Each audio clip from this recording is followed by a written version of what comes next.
Okay, so the pentacle to me has two different meanings. Okay, now point up. I'm looking at my notes in my book. I'm not going to read them, but I'm just going to go over them. Well, you know what I mean. But the pentacle to me, point up, is like that. I mean, I have a sigil of Baphomet as well with it, like that. To me, they're both okay.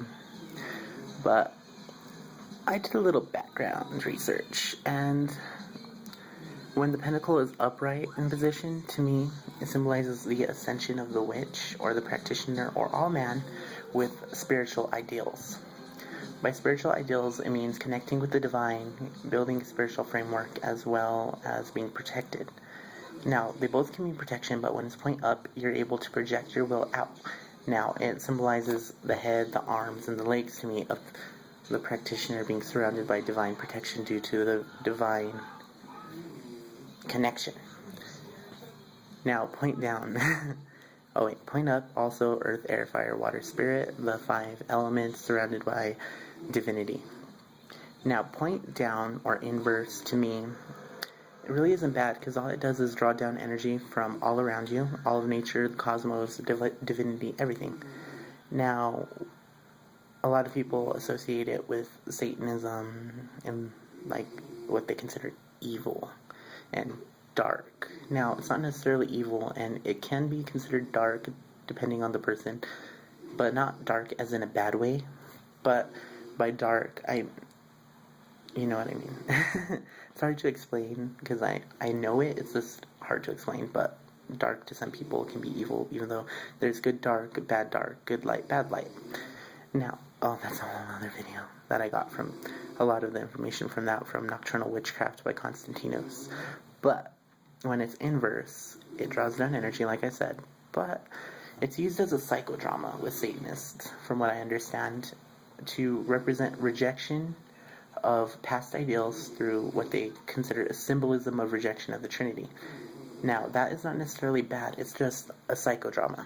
But by doing that, it frees the mind and allows contact with lower beings, not necessarily divine, but spiritual. And when it's used with Satanism, it's used with the sabbatic goat, which is also known as Baphomet, or Shub-Niggurath, if you're working with Lovecraft mythos. Now, whenever you're doing that, that's a whole other spiritual path, but it is very valid. But with Satanists, when it has Baphomet within the center, it's used to represent his horns, as well as his, like, the goatee of the goat and the ears. So it perfectly fits it, and it's surrounded by Hebraic letters, which mean Leviathan in Hebrew. And Leviathan is the creature, the serpent or dragon of the watery, raging abyss.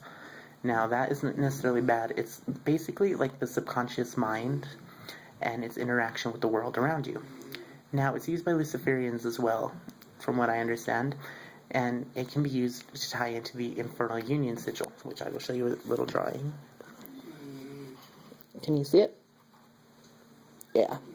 And that's just an abstract, because the Infernal Union sigil will have Baphomet in the middle, but it will also spell out Samael and Lilith, the Infernal Union.